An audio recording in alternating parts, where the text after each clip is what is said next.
3ABN Latino se complace en presentar Anclas de la Verdad con el pastor Esteban Bor, la serie Verdades Eternas. Amigos, gracias por estar con nosotros una vez más en el nuevo programa Anclas de la Verdad. Y Anclas de la Verdad es una serie de temas presentados por pastores, predicadores, evangelistas que comparten con nosotros los mensajes de la palabra de Dios. Y en esta oportunidad ustedes van a poder ver una vez más una presentación hecha y diseñada por el pastor Esteban Bor. El pastor Esteban Bor es pastor de la Iglesia Central de Fresno, de la Iglesia Adventista Central de la ciudad de Fresno, en California. Y él ha hecho esta serie desde su iglesia, desde los estudios del ministerio Secret and Seal, o Secretos Revelados, y en esta oportunidad estamos trayendo las imágenes directamente desde Fresno, California, en donde el pastor Bor está llevando a cabo esta serie de Anclas de la Verdad, y en esta oportunidad bajo el título Una elección providencial. En este tema el pastor Bor va a desarrollar temas y pensamientos centrales encontrados en las Sagradas Escrituras. El pastor Esteban Bor tiene una vasta experiencia como pastor, como evangelista, y por más de 30 años ha estado predicando la palabra de Dios. Antes de su presentación, antes de su predicación, vamos a tener la oportunidad de escuchar una bonita pieza musical, una melodía interpretada por Edgar Ortiz y titulada Sublime Gracia y Tierno y Amante Jesús nos invita. Escuchemos esta melodía, esta música, y elevemos nuestros corazones al Señor.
Muchas gracias Edgar por esta hermosa melodía. Y amigos, ha llegado el momento de preparar nuestros corazones para recibir la palabra de Dios. Y como ya les dije anteriormente, desde Fresno, en el estado de California, el pastor Esteban Bor será quien traerá el mensaje de esta hora. Queremos agradecerles por su presencia, por estar con nosotros, constantemente apoyando la labor de 3ABN Latino. Y queremos decirles que las palabras del pastor Bor tendrán un mensaje de aliento, un mensaje de paz, de amor, un mensaje de gran oportunidad para esta hora que vivimos. Estamos seguros que los corazones de ustedes van a recibir una gran bendición al escuchar las palabras del pastor Esteban Bor, quien es conocido mundialmente como un evangelista y ha podido visitar muchos países, especialmente países latinoamericanos donde ya es muy conocido el pastor Esteban Bor y los mensajes que él lleva representando a el ministerio de apoyo a la Iglesia Adventista Secrets Unsealed. Secretos revelados. Queremos decirles que los próximos minutos estarán llenos de un mensaje poderoso. Queremos animarles a que ustedes busquen su Biblia. Los que tienen amigos, llamen a sus amigos para que pronto todos podamos disfrutar del mensaje que el pastor Esteban Bor trae para esta hora. Estamos seguros que será de gran gozo, de paz y también de aliento para sus corazones. Gracias por estar con nosotros y a continuación el pastor Esteban Bor. Nuestro Padre y nuestro Dios, te damos gracias por el privilegio de encontrarnos hoy en tu casa. Pedimos la presencia de tu Espíritu Santo para que podamos comprender, recibir y vivir en armonía con lo que estudiemos. Te damos gracias de antemano por escuchar nuestra oración, porque te lo pedimos en el precioso nombre de tu Hijo, Cristo Jesús. Amén. Al comenzar nuestro estudio de hoy, queremos analizar la cronología de la vida del Señor Jesucristo. Y lo voy a hacer rápidamente porque lo hemos estudiado en los temas anteriores. El Señor Jesucristo pasó 3 años y medio en su ministerio terrenal, viviendo en nuestro medio.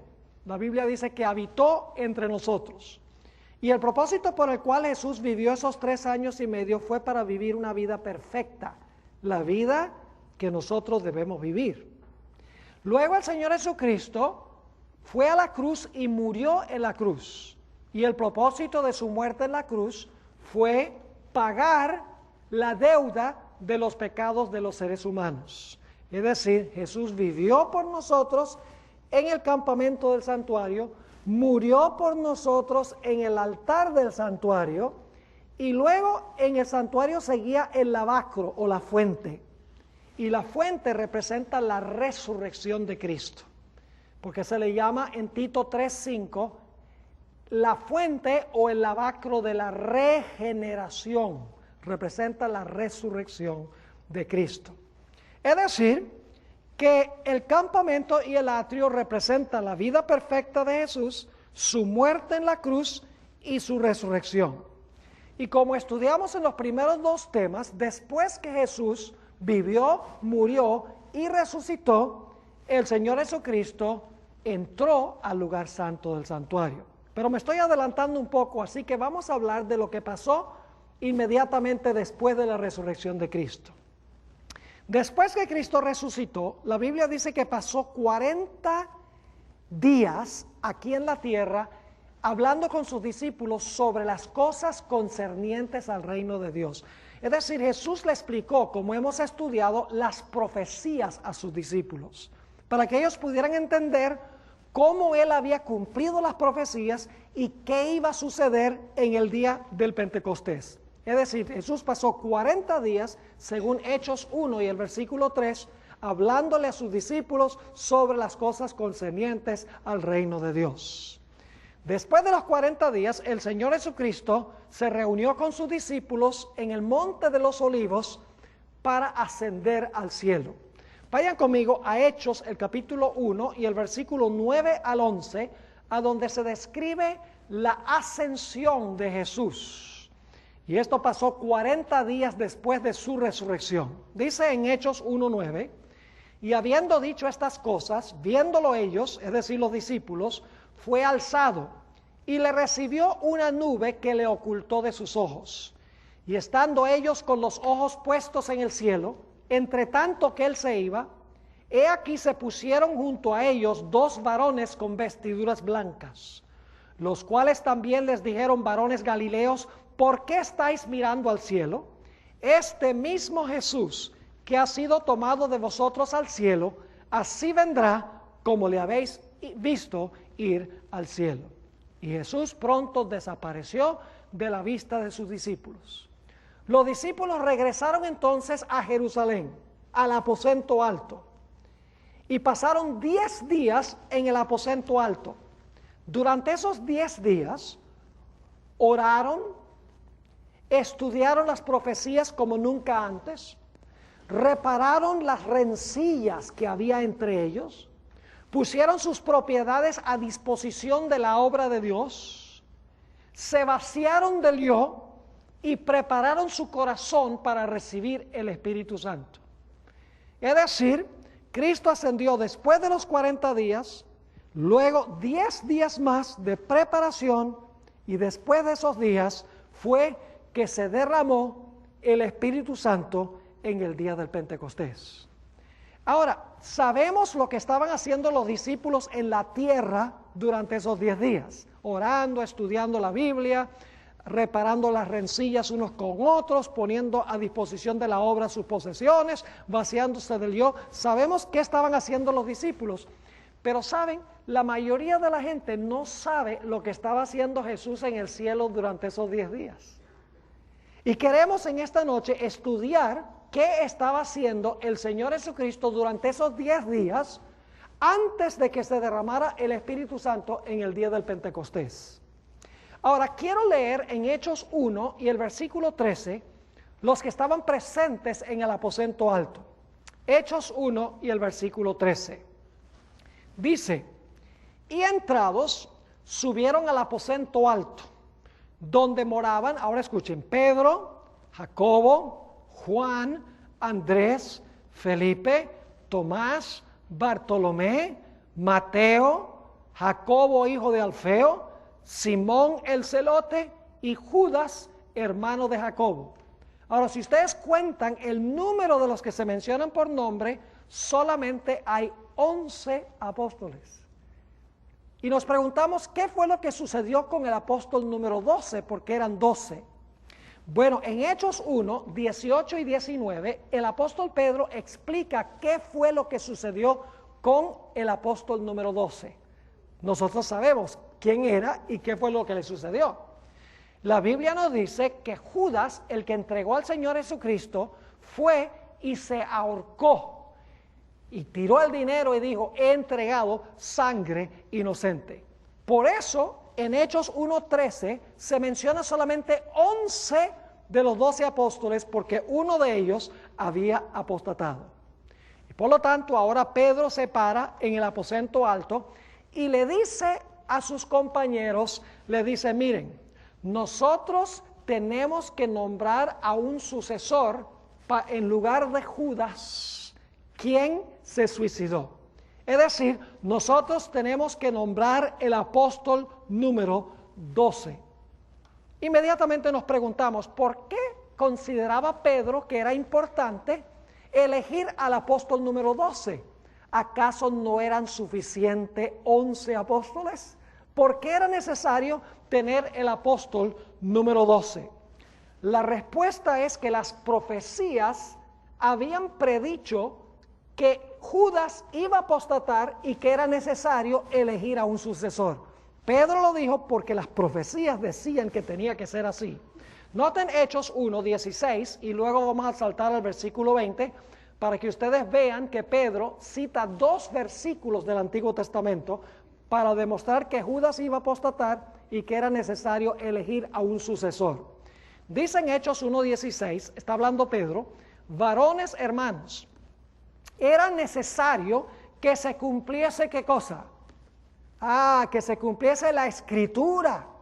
en que el Espíritu Santo habló antes por la boca de David acerca de Judas. Es decir, David 1000 años antes de nacer Judas ya había dicho lo que iba a pasar con Judas. Versículo 20, porque está escrito en el libro de los Salmos: sea hecha desierta su habitación y no haya quien more en ella. Es decir, él no iba a volver a su casa. Esa es una cita que viene del Salmo 69 y el versículo 25. Y luego sigue diciendo Pedro: y tome otro su oficio. Es decir, ocupe otro su lugar. Y esa es una cita que viene del Salmo 109 y el versículo 7 y 8. Es decir, que había dos profecías del Antiguo Testamento que decían que Judas no iba a volver a su casa, es decir, iba a morir. Y en segundo lugar, que era necesario que se eligiera a alguien para tomar el lugar de Judas. Ahora, ¿cómo sabían Pedro y los apóstoles que era necesario nombrar un sucesor? Porque yo creo que Jesús durante los 40 días les habló sobre las cosas concernientes al reino de Dios, les explicó estas profecías y les dijo: tienen que elegir al apóstol número 12 antes del día del Pentecostés. Ahora, hay un mito que se ha proliferado en la iglesia adventista y también entre otros teólogos, y es que los discípulos se apresuraron a nombrar a un sucesor en lugar de Judas, que lo hicieron demasiado rápido, sin reflexionar y sin pensar suficiente, y que si hubieran sido más pacientes, Dios les hubiera dicho que escogieran a Saulo de Tarso como el apóstol número 12, que era el plan de Dios que fuese Pablo y no al que ellos eligieron. Pero ellos se adelantaron al asunto cuando deberían haber esperado. Debo decirles que esta es una especulación sin fundamento alguno. Es un mito, es una tradición que no tiene ninguna base bíblica.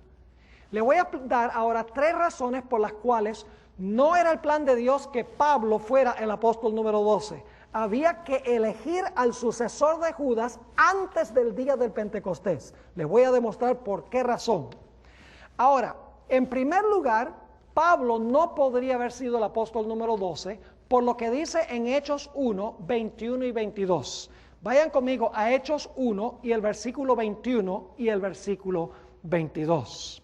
Aquí está hablando Pedro todavía y dice: es necesario pues que de estos hombres que han estado juntos con nosotros todo el tiempo que el Señor Jesús entraba y salía entre nosotros, comenzando desde el bautismo de Juan hasta el día en que de entre nosotros fue recibido arriba, uno sea hecho testigo con nosotros de su resurrección. El sucesor, ¿qué cualidad necesitaba tener? Tenía que haber estado con los apóstoles desde los tiempos de Juan el Bautista hasta cuando Cristo ascendió. Yo pregunto, ¿el apóstol Pablo cumple esa especificación? No, porque Pablo no se convirtió sino hasta 3 años y medio después de la muerte y resurrección de Cristo. En segundo lugar, la Biblia nos dice que los discípulos, los apóstoles, siguieron el proceso correcto y que Dios fue el que escogió al sucesor. Note lo que dice en Hechos 1 y el versículo 24 al 26. Hechos 1, 24 al 26. Dice allí: y señalaron a 2, a José, llamado Barsabas, que tenía por sobrenombre Justo, y a Matías. Ahora escuchen: y orando, ¿pidieron dirección divina, sí o no? Claro que sí. Y orando dijeron: tú, Señor, que conoces los corazones de todos, muestra cuál de estos 2 tú has escogido. Que están orando que ¿quién habrá escogido este? Dios, no ellos. Sigue diciendo el versículo 25: para que tome la parte de este ministerio y apostolado, de que cayó Judas por transgresión para irse a su propio lugar. Y les echaron suertes, y la suerte cayó sobre Matías, y fue contado con los 11 apóstoles. Yo pregunto, ¿quién escogió a Matías? ¿Fueron los apóstoles o fue Dios? Fue Dios, según dice la Biblia. Elena White confirma esto, y esta es la razón número 3 por la cual no era el plan de Dios que fuera Pablo, sino que escogieron al que Dios quería. En el libro Espíritu de Profecía, tomo 3, página 264, Elena White dice esto: se seleccionaron 2 hombres quienes, según el escrutinio cuidadoso de los creyentes, estaban mejor calificados para ocupar el lugar. Pero los discípulos, desconfiados de su propia habilidad para decidir el asunto, fíjense, no confiaban en su habilidad, desconfiados de su propia habilidad para decidir el asunto, lo refirieron al que conoce todos los corazones. Buscaron al Señor en oración para cerciorarse de cuál de los dos estaba mejor calificado para la posición confiada. Y ahora escuchen bien, el Espíritu de Dios escogió a Matías para que ocupara el oficio. ¿Quién escogió a Matías? ¿A Matías? Fue el Espíritu Santo. ¿Era el plan de Dios que Matías ocupara el lugar de Judas? Claramente, según la Biblia, así fue. Ahora, antes que terminemos nuestro estudio esta noche, les voy a dar una cuarta razón, pero no van a entender la cuarta razón, sino cuando lleguemos al final de nuestro estudio. Ahora, vamos a repasar entonces. Hasta ahora hemos visto dos puntos importantes. Número uno, primero, las profecías decían que Judas iba a apostatar y que era necesario elegir a un sucesor. En segundo lugar, hemos visto que los apóstoles siguieron el proceso correcto en elegir a ese sucesor. Pero todavía queda una pregunta muy importante que hacer. Dice, está bien, pastor, ellos siguieron el proceso bien, ellos sabían las profecías del Antiguo Testamento, pero ¿por qué sentían ellos que era necesario elegir a un sucesor antes del día del Pentecostés? ¿Por qué antes de que se derramara el Espíritu Santo? ¿Por qué no podían esperar hasta después que se derramara el Espíritu Santo, 10 días después de la resurrección, ya con más calma, ellos podían deliberar más y entonces escoger al sucesor? ¿Por qué ellos sintieron que era absolutamente necesario elegir a un sucesor antes de que se derramara el Espíritu Santo en el día del Pentecostés? ¿Cuál profecía del Antiguo Testamento decía que ellos tenían que elegir al sucesor antes que se derramara el Espíritu Santo? La respuesta a esta pregunta se halla en la importancia en la Biblia del número 12. El número 12 es de crucial importancia. Antes del día del Pentecostés tenía que haber 12, porque el número es importante. Vamos a ver la importancia del número. En Hechos 1 y el versículo 17 nos dice en cuanto a Judas, escuchen bien, que él era contado con nosotros y tenía parte en este ministerio. Fíjese que se usa la palabra contado. Judas era contado con los otros apóstoles. Y cuando eligieron a Matías, en el versículo 26 del capítulo 1, dice, y les echaron suertes, y la suerte cayó sobre Matías, y ahora escuchen, ¿y fue qué? Y fue contado con los 11 apóstoles. ¿Es importante el número? ¿Es importante? Claro que sí. Se nota por la palabra contado. Judas era contado con los 11 apóstoles y Matías cuando fue elegido fue contado con los 11 apóstoles. Es decir, el número 12 es de crucial importancia. ¿Pero qué significa el número 12? Vayan conmigo a Apocalipsis, el capítulo 12, Apocalipsis 12, y vamos a leer el versículo 1. Apocalipsis 12 y el versículo 1. Dice allí, apareció en el cielo una gran señal, una mujer. ¿Qué representa una mujer en las profecías? Ustedes saben que representa ¿qué cosa? La iglesia, pero tenemos que ser más específicos. No representa solo la iglesia en general, sino que representa a los fieles en la iglesia fiel, la iglesia verdadera. Y ustedes dicen, ¿cómo sabemos que representa la iglesia verdadera esta mujer? Bueno, vamos a terminar de leer el versículo, porque hay otro detalle que quiero que notemos, y entonces vamos a leer 2 versículos que explican qué representa la mujer. Note lo que dice Apocalipsis 12:1 otra vez. Apareció en el cielo una gran señal, una mujer vestida del sol, con la luna debajo de sus pies, y sobre su cabeza una ¿qué? Una corona de 11 estrellas. Ah, muy bien, están con las pilas puestas ustedes, ¿verdad? Dice una corona que tenía ¿cuántas estrellas? Tenía 12 estrellas. Ahora, ¿qué representa la mujer? En un momento vamos a ir al número 12, pero ¿qué representa la mujer? Vayan conmigo a Daniel 7 y el versículo 25. Daniel 7 y el versículo 25. Y luego vamos a comparar Apocalipsis 12, 14. Son versículos paralelos. Daniel 7 y el versículo 25 está hablando del cuerno pequeño, que representa al papado, representa a la iglesia romana. Y dice allí, en cuanto a la iglesia romana, y hablará palabras contra el Altísimo. Y ahora escuchen bien, y a los santos del Altísimo quebrantará. ¿A quiénes iba a quebrantar el cuerno pequeño? A los santos del Altísimo. Y pensará en cambiar los tiempos y la ley. ¿Y cuánto tiempo era que iba a perseguir a los santos? Dice, y serán entregados en su mano ¿hasta cuándo? Tiempo, tiempos y medio tiempo. Ahora, fíjense lo que tenemos aquí.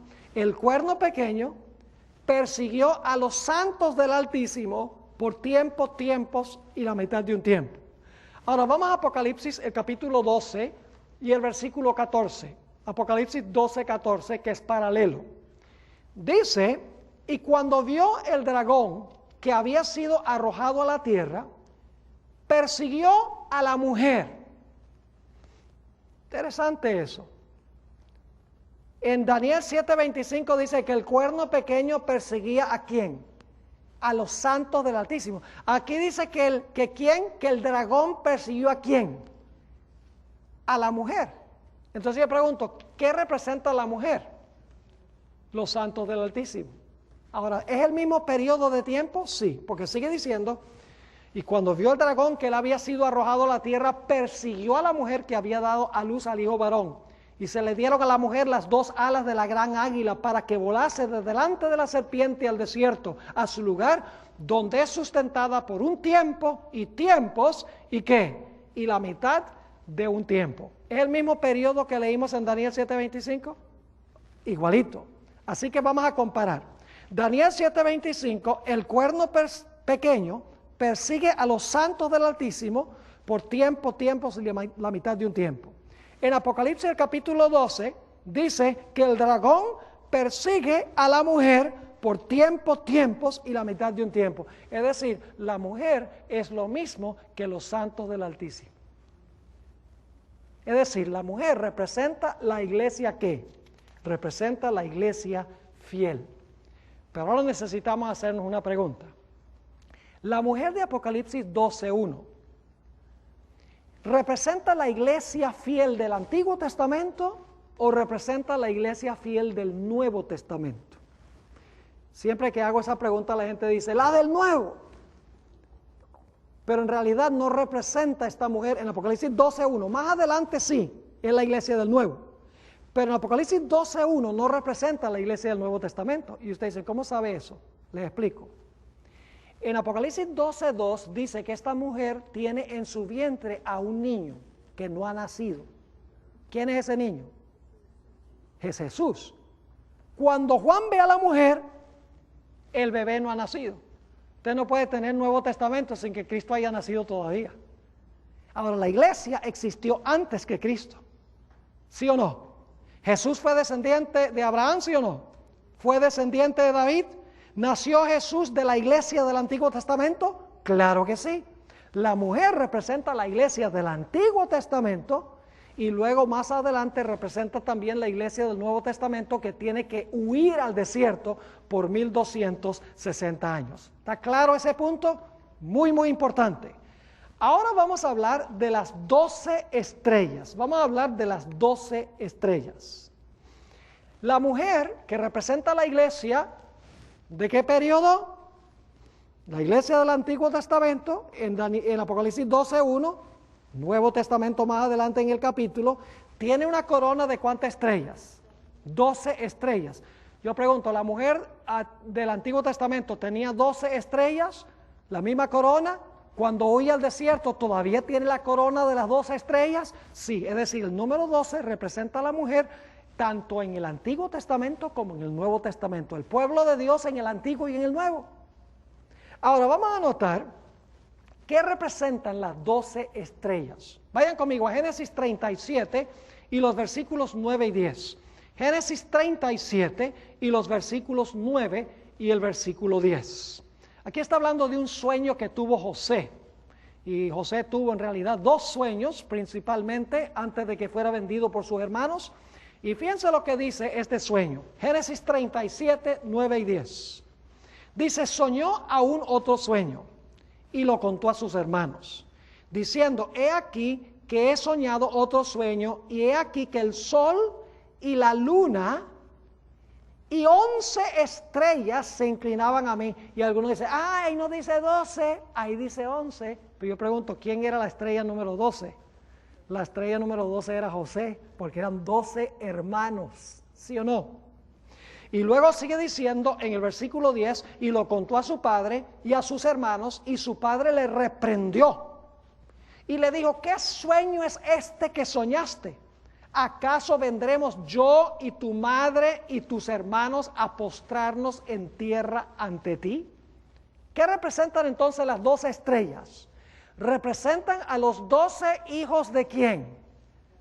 Los 12 hijos de Jacob. Los 12 hijos de Jacob. 12 individuos.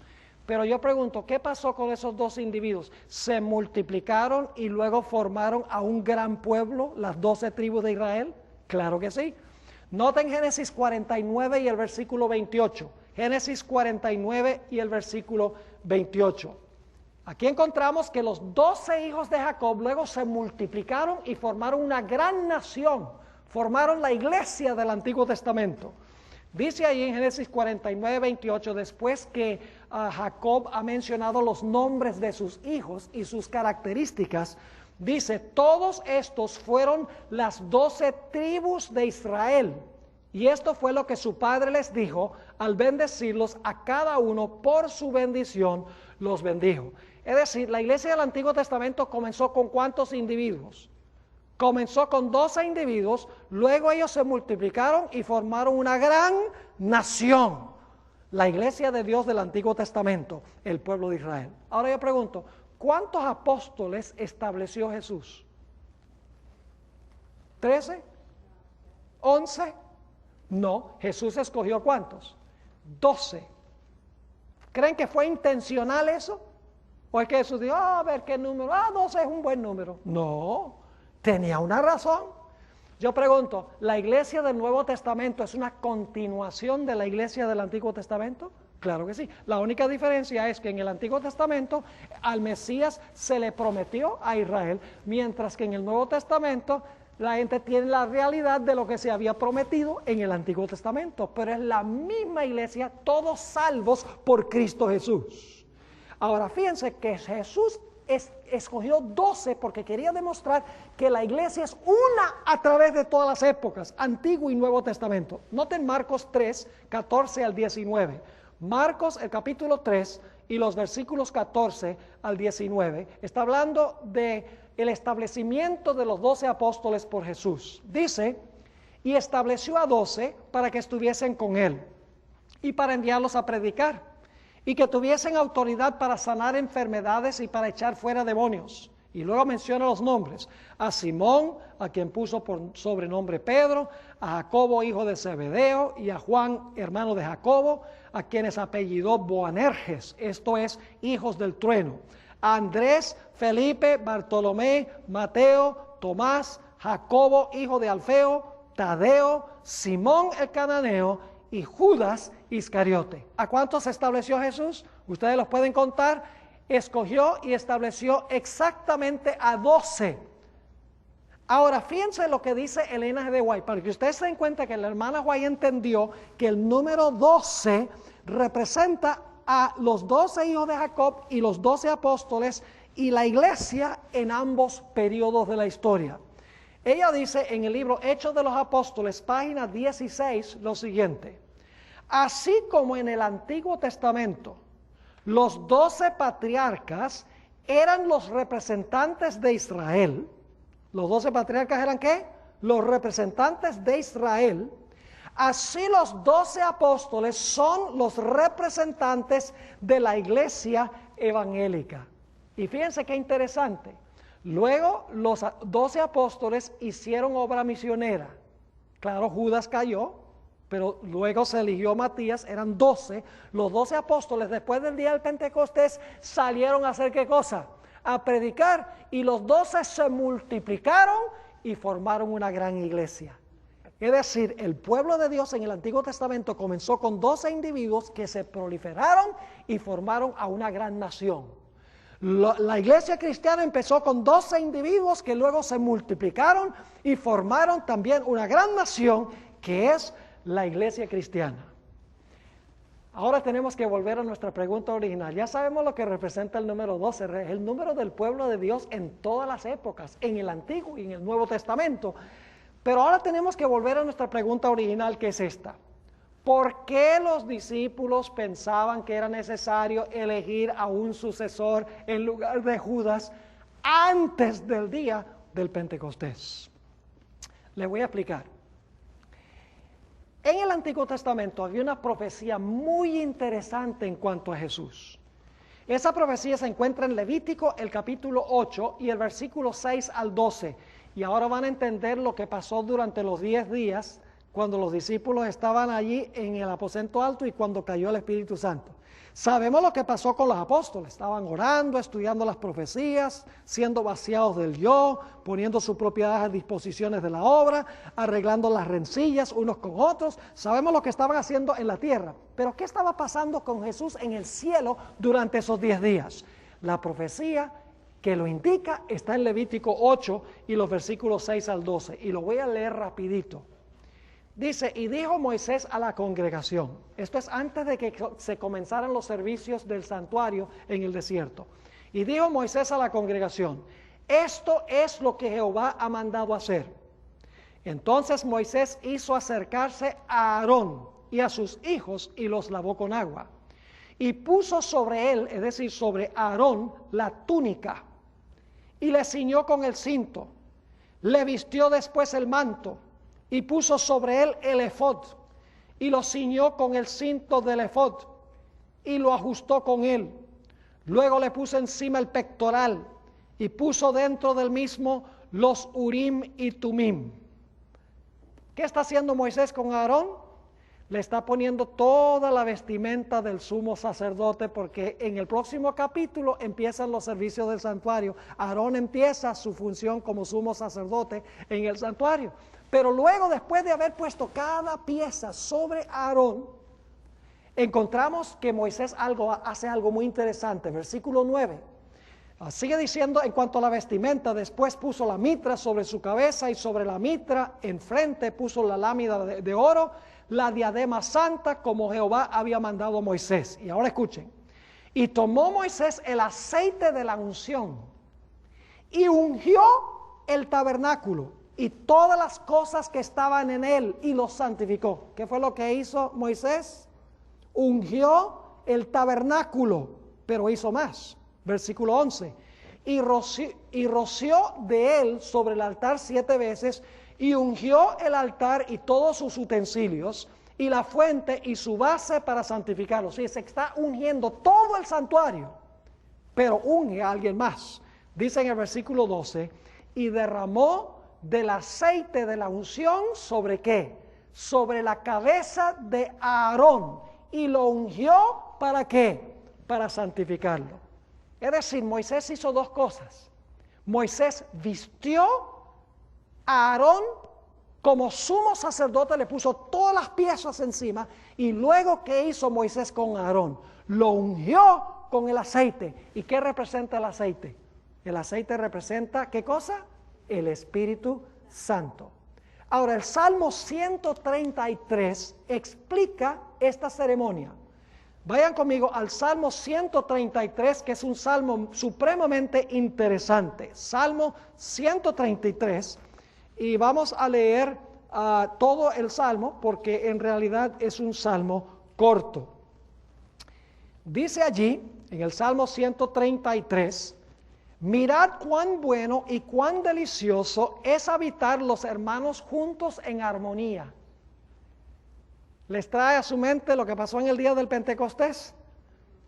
Hechos 2:1 dice, estaban todos, ¿qué? Unánimes juntos. Este salmo tiene que ver con el Pentecostés. Dice entonces, mirad cuán bueno y cuán delicioso es habitar los hermanos juntos en armonía. Y ahora escuchen bien, es como el buen óleo, que es aceite, sobre la cabeza, el cual desciende sobre la barba. ¿La barba de quién? Está hablando de Levítico 8, la barba de Aarón. Y baja hasta el borde de sus vestiduras como el rocío de Hermón. Yo pregunto, ¿fue abundante el aceite que le echó encima Moisés a Aarón? Óigame, le cayó en la cabeza, luego le bajó por la barba, le mojó todo el manto, pero no terminó en el manto nada más, porque sigue diciendo, baja hasta el borde de sus vestiduras como el rocío de Hermón, que desciende sobre ¿qué? Sobre los montes de Sión, porque allí envía Jehová bendición y vida eterna. Fue tan abundante el aceite que le echaron en la cabeza a Aarón, que el aceite se derramó sobre los montes de Sión. Ahora yo pregunto, ¿quiénes estaban reunidos allí en los montes en la tierra? Estaban reunidos los 12 apóstoles. Es decir, durante esos 10 días, mis queridos hermanos y amigos, durante esos 10 días, Dios el Padre le puso a Jesús cada parte de sus vestiduras como sumo sacerdote. Y luego, después de haberle puesto todas las piezas como sumo sacerdote, el Padre le dio el don del Espíritu Santo. Hechos 2:33 dice que el Padre le dio el don a Jesús y Jesús se lo dio a los discípulos. Y fue tan abundante el Espíritu Santo que el Padre le dio a Jesús que, por así decirlo, se derramó sobre su cabeza, sobre sus mantos, y algunas gotas cayeron en el aposento alto a donde estaban reunidos los discípulos. Por eso es que uno tiene las lenguas de fuego y tiene uno el recio viento y están hablando en lenguas, porque algunas de las gotas de aceite del ungimiento de Cristo en el cielo como sumo sacerdote se han derramado en la tierra. Por eso el apóstol Pablo en Hebreos 8:1 y 2 dice lo siguiente: ahora bien, el punto principal de lo que venimos diciendo es que tenemos tal sumo sacerdote, el cual se sentó a la diestra del trono de la majestad en los cielos, ministro del santuario y de aquel verdadero tabernáculo que levantó el Señor y no el hombre. ¿Qué tenemos nosotros? Un gran ¿qué? Sumo sacerdote. ¿A dónde? En el santuario celestial. Yo pregunto, ¿quién vistió a Jesús para que pudiera ser sumo sacerdote? Su Padre. ¿Y quién le derramó el aceite sobre la cabeza que se derramó sobre los montes de Sión, a donde estaban reunidos los apóstoles? Dios el Padre ungió al Señor Jesucristo con poder. Ahora tenemos que volver a la pregunta, ¿por qué tenían que elegir al apóstol número 12 antes que se derramara el Espíritu Santo en el día del Pentecostés? El sumo sacerdote tenía una parte de su vestimenta que se conocía como el pectoral. Era un cuadro que estaba sobre su pecho. Y quiero leer la descripción de ese cuadro que estaba sobre su pecho. Éxodo 28, y vamos a leer el versículo 15, y entonces vamos a saltar a los versículos 29 y 30 por la premura del tiempo. Éxodo 28 y el versículo 15.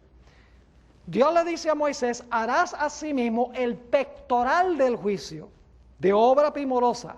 Lo harás conforme a la obra del efod, de oro, azul, púrpura, carmesí y lino torcido. Versículo 16, será cuadrado y doble, de 1 palmo de largo y 1 palmo de ancho. Y luego se le mandó a poner en ese pectoral, en ese cuadro, se le mandó a poner ¿cuántas piedras?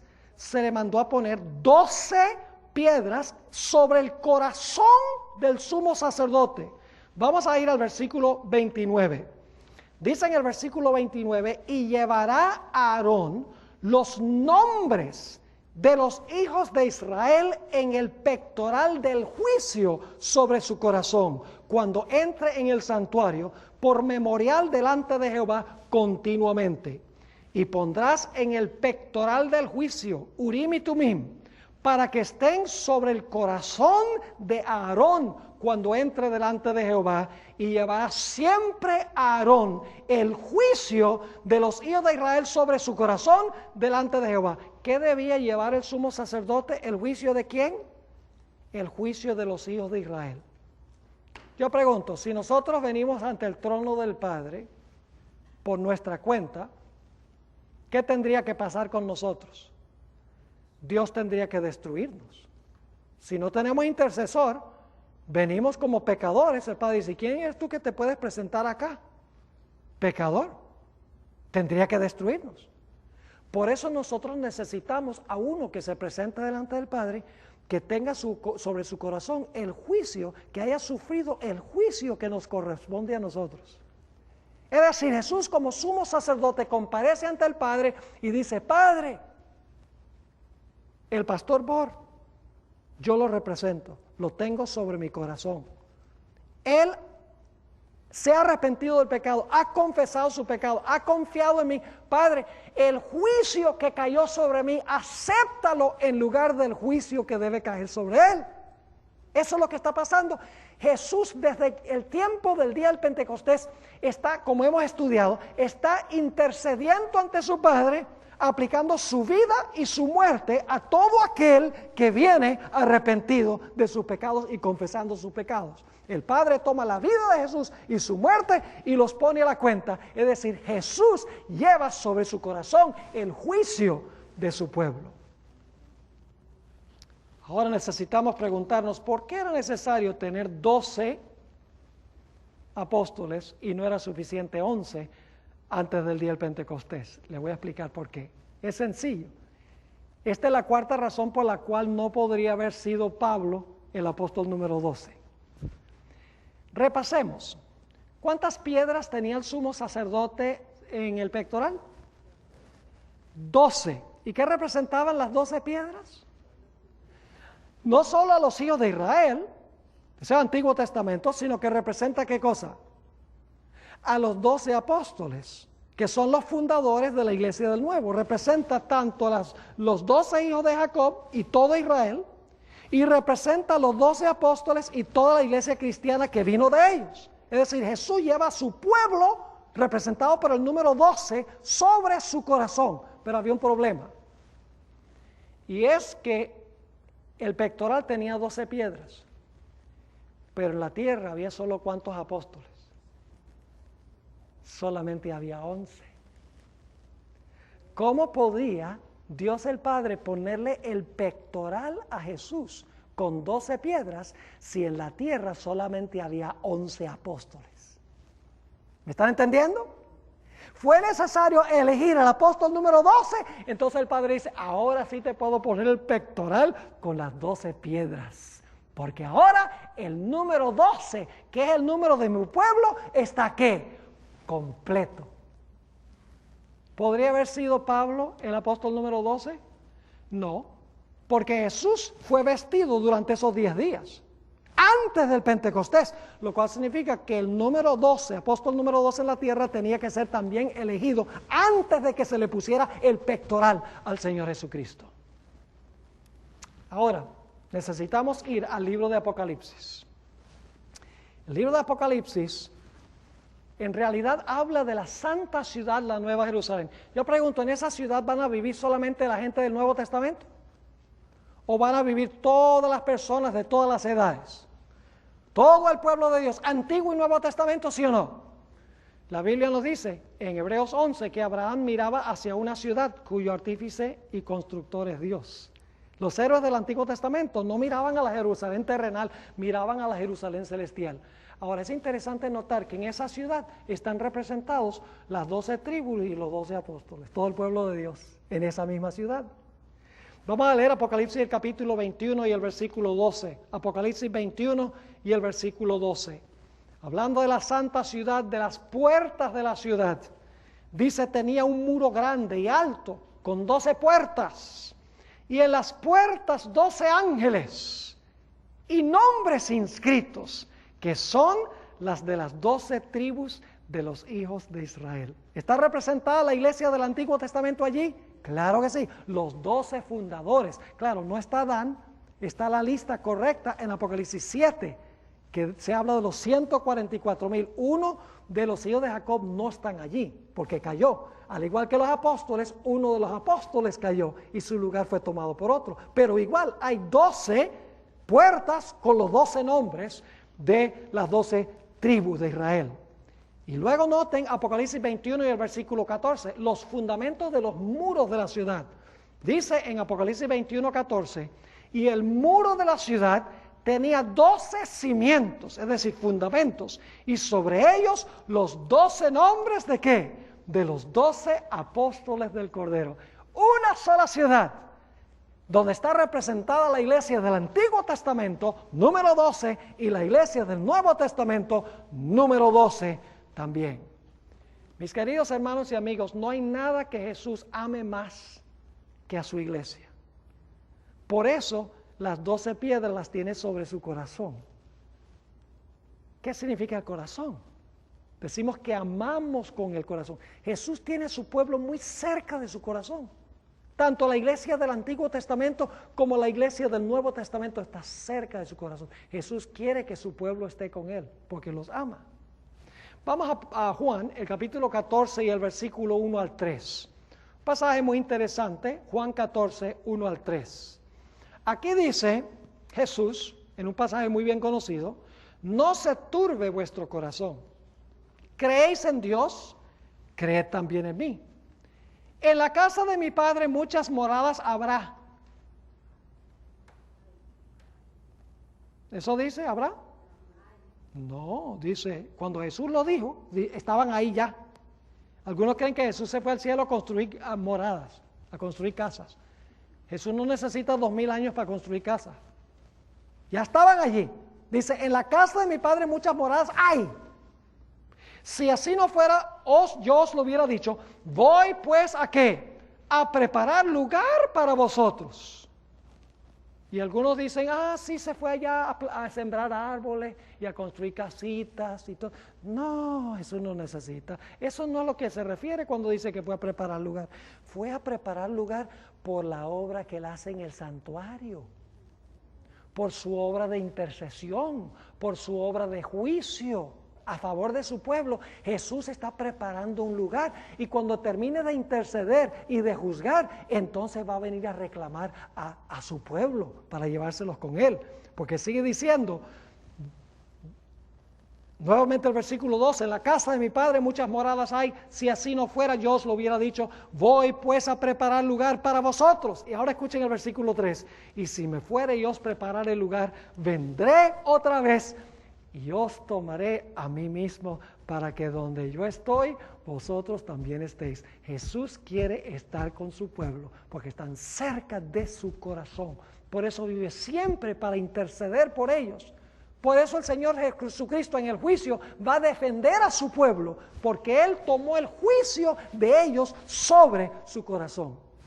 Cuando Jesús estaba en el huerto de Getsemaní, elevando su oración sumo sacerdotal, esto fue antes de que fuera investido como sumo sacerdote, pero es una oración intercesora. En Juan 17 y el versículo 24, Jesús está orando, vaciando su corazón al Padre, y dice, Padre, aquellos que me has dado, quiero que donde yo estoy, también ellos estén conmigo. ¿Cuál es la pasión de Jesús? De que donde Él esté, su pueblo esté con Él. Así que dice, Padre, aquellos que me has dado, quiero que donde yo estoy, también ellos estén conmigo, para que vean mi gloria que me has dado, porque me has amado desde antes de la fundación del mundo. Jesús quiere estar con su pueblo. Quiero terminar leyendo una cita del Espíritu de Profecía de Elena White, Testimonios para los Ministros, página 11. Hay mucha gente que critica a la iglesia. Cuando criticamos a la iglesia, estamos causando dolor al corazón de Jesús, porque Jesús tiene a su iglesia en su corazón. Y cuando digo la iglesia, no estoy hablando solamente de la masa de la iglesia, porque la iglesia se compone de individuos. Cada uno de nosotros estamos representados en una de esas piedras, porque venimos como resultado de la obra original de los 12 apóstoles. Dice Elena White en Testimonios para los Ministros, página 11, testifico ante mis hermanos y hermanas que la iglesia de Cristo, por debilitada y defectuosa que sea, es el único objeto en la tierra al cual Él concede su suprema consideración. Mientras el Señor extiende a todo el mundo su invitación de venir a Él y ser salvo, comisiona a sus ángeles a prestar ayuda divina a toda alma que acude a Él con arrepentimiento y contrición. Y Él se manifiesta personalmente a través de su Espíritu Santo en medio de su iglesia. ¡Qué lindo cuadro! La pregunta clave es, ¿hemos contratado a Jesús como nuestro intercesor? Hemos venido a Él para que Él nos represente. No podemos nosotros comparecer allá, hermanos y hermanas. Dios tendría que destruirnos. Pero cuando nosotros venimos arrepentidos, confesando nuestros pecados y confiando en la vida perfecta de Jesús y en su muerte por el pecado, decimos, Señor, soy un miserable pecador, pero por favor toma tu vida y tu muerte, pónmelos a mi cuenta. El Señor Jesucristo hace eso y entonces el Padre me mira como si nunca hubiera pecado. ¡Qué glorioso! Y entonces podremos dormir bien. Gloria al Señor. Oremos. Padre Celestial, te damos gracias por la forma maravillosa en que tu palabra describe el amor que tú tienes y que tu Hijo Jesús tiene por la iglesia. Te damos gracias porque tenemos un abogado que nunca ha perdido un solo caso. Nos encomendamos a Él. Venimos arrepentidos y confesando nuestros pecados, con fe en la vida y en la muerte de Jesús, pidiendo que por medio de Él tú nos aceptes a nosotros. Gracias te damos, Señor, por haber estado con nosotros en esta noche. Y gracias por responder nuestra oración, porque te lo pedimos en el nombre de Jesús. Amén.